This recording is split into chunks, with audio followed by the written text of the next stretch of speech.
है गाइस, आज आपके लिए कुछ अलग और हटकर ऐसी लाजवाब सीरीज लेकर आया हूं कि आप भी इसके दीवाने हो जाएंगे। अगर आपको एक्शन मूवीज पसंद है तो ये सीरीज आपको हिलाकर रख देगी, स्पेशली 5th एपिसोड। हालांकि एनिमेटेड है पर आपको फेल नहीं होगा और ये मेरी फेवरेट सीरीज में से एक है। और वीडियो को बिल्कुल आखिर तक देखना। सीरीज का नाम है सीक्रेट लेवल और इस वीडियो में हम इसके 2 एपिसोड एक्सप्लेन करेंगे। इसके हर एपिसोड की कहानी अलग होती है और सब ओपन एंडिंग के साथ खत्म होते हैं। एपिसोड 1 की शुरुआत में हम एक लड़के को पिंजरे में कैद देखते हैं जिसे एक राक्षस की आवाजें सुनाई दे रही हैं क्योंकि वो राक्षस इसके अंदर ही है। तभी कुछ लोग इसे बचाने के लिए आते हैं और ये लड़का पिंजरे से छिपकर ही इन्हें लड़ते हुए देखता है। तभी इनमें से एक बीस्ट में बदल जाता है और फिर इन सभी दुश्मनों को मारने के बाद ये उस लड़के को बचाकर यहाँ से ले जाते हैं। पर ऊपर से द आइस लिच इन पर नजर रखे हुए है और फिर कुछ देर बाद जब इस लड़के को होश आता है तो ये इनसे कहता है, कौन हो तुम? जिस पर मोरा इसे समझाती है कि तुम सुरक्षित हो और तुम्हारी मदद के लिए हम तुम्हें ओरियल के पास ले जाएंगे क्योंकि तुम पर एक शैतानी राक्षस का साया है। तभी टेली कहती है कि ये भी तो उनमें से एक हो सकता है, लेकिन तभी वो शैतान लड़के को बहकाकर मोरा पर ही हमला करवा देता है। लेकिन मोरा अपने साथियों को रोक देती है कि इसमें इसकी कोई गलती नहीं है, छोड़ दो इसे। और फिर मोरा के पूछने पर ये लड़का अपना नाम सोलोन बताता है। मोरा इससे कहती है कि मैं जानती हूँ कि तुम मुझे चोट पहुँचाना नहीं चाहते, पर तुम्हारे अंदर जो है वो बहुत ताकतवर है, लेकिन तुम भी कमजोर नहीं हो।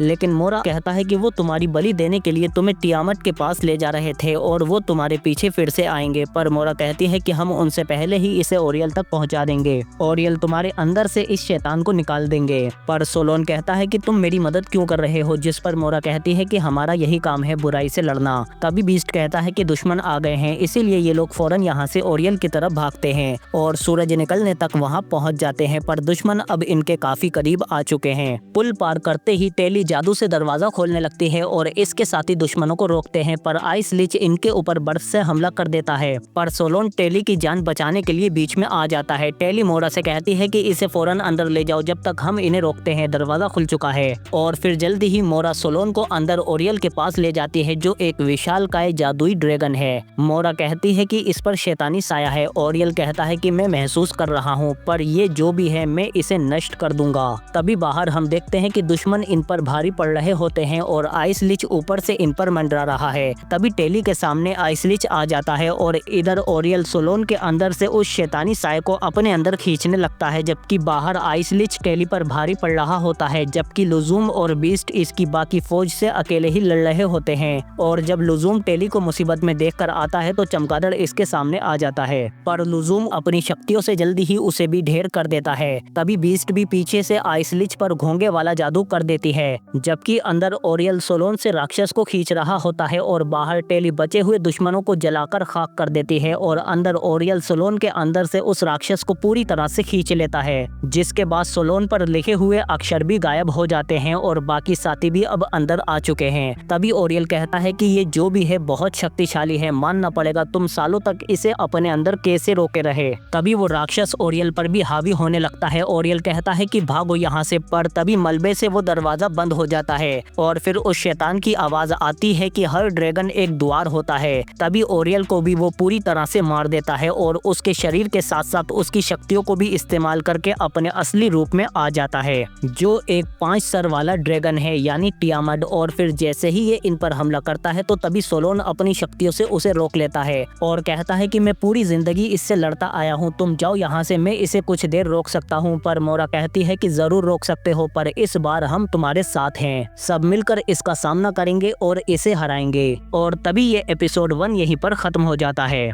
और इधर एपिसोड 5 की शुरुआत में मास्टर बताते हैं कि साम्राज्य कुछ खास इंसानों को ही चुनता है और उन्हें अव्वल दर्जे का योद्धा बनाता है। उनकी कमजोरी निकालकर उनके डर को साम्राज्य की ताबेदारी और ईमान में बदला जाता है। सालों पहले मैंने एक ऐसे ही खास बच्चे को साम्राज्य के लिए चुना जो दर्द और गुस्से से भरा हुआ था और उसने कभी डर को जाना ही नहीं था। ऐसा इंसान किस हद तक जा सकता है सोचना भी मुश्किल है। उस बच्चे का नाम टाइटस है और आज साम्राज्य के एक मिशन को पूरा कर करने के लिए मुझे फिर से उसी बच्चे टाइटस की जरूरत है जो अब बड़ा हो चुका है। उसके अलावा 2 योद्धा और हैं और ये चारों अपने सुपर आर्मर पहनकर साम्राज्य के दुश्मन को खत्म करने के लिए निकल जाते हैं, क्योंकि वो दुश्मन एक डीमन सोर्सरर है जो वक्त को रोक सकता है, तुम्हारे दिमाग में घुसकर तुम्हें अंदर से मार सकता है। उसका सबसे बड़ा हथियार डर ही है। और फिर जल्दी ही ये चारों उस जगह पर पहुंच जाते हैं, पर दुश्मनों को भी इनके आने की खबर लग चुकी है, इसीलिए ये सब इन्हें मारने के लिए आने लगते हैं। और मास्टर के साथ एक ताबूत भी होता है। दुश्मन जैसे ही आकर इन पर हमला करते हैं तो ये उसे आसानी से झेलकर उनके चीथड़े उड़ाना शुरू कर देते हैं। हम देखते हैं कि ये चारों इन सैकड़ों दुश्मनों से युद्ध नहीं कर रहे बल्कि उनका कत्लेआम कर रहे होते हैं। दुश्मन इन्हें छू भी नहीं पा रहा और ये उन्हें कीड़े मकोड़ों की तरह मसलते हुए आगे बढ़ते जा रहे हैं। ये चारों अव्वल दर्जे के योद्धा हैं,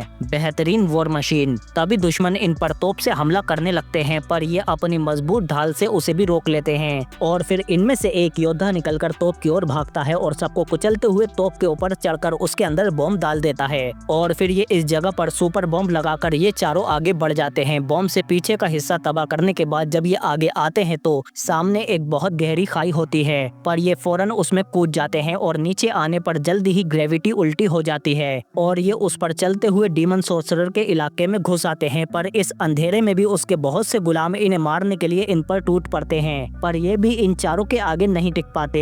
ये चारों इस अंधेरे को भी इनके चमकीले खून से रंग देते हैं और फिर डीमन की ओर बढ़ जाते हैं। और फिर इसके बाद ये एक बड़े से दरवाजे को पार कर डीमन सोर्सरर के सामने आते ही ताबूत से एक प्रीस्ट को निकाल देते हैं, जो इनके चारों तरफ एक सुरक्षा कवच बना देता है। और फिर ये चारों अंदर से ही डीमन पर हमला करने लगते हैं। तभी डीमन सोर्सरर नीचे आता है और वक्त को ही रोक देता है। वो इनके हमलों को रोककर उस प्रीस्ट को ही मार देता है और फिर इत्मीनान के साथ इनकी ओर बढ़ता है और इनके दिमाग की गहराइयों में घुसकर इनके डर और गिल्ट को इतना बढ़ा देता है कि ये अंदर से ही खुद को मार लेते हैं। और फिर डीमन दूसरे वाले को भी आसानी से मार देता है और फिर उसके बाद डीमन मास्टर के दिमाग में घुसता है, पर मास्टर उसे कुछ देर तक झेल लेते हैं, इसीलिए वो सिर्फ जख्मी होकर नीचे गिर जाते हैं। और फिर डीमन टाइटस के पास आता है, पर जब ये टाइटस के दिमाग में घुसता है तो टाइटस के अंदर तो डर का नामो निशान ही नहीं था और टाइटस इसे पकड़ लेता है। डीमन जैसे ही यहाँ से भागने लगता है तो टाइटस बाहर निकलकर उसके बीच से ही 2 टुकड़े कर देता है और उसे खत्म कर देता है। आखिरकार टाइटस ने अपने मकसद को पूरा कर ही दिया जिसके लिए उसे चुना गया था।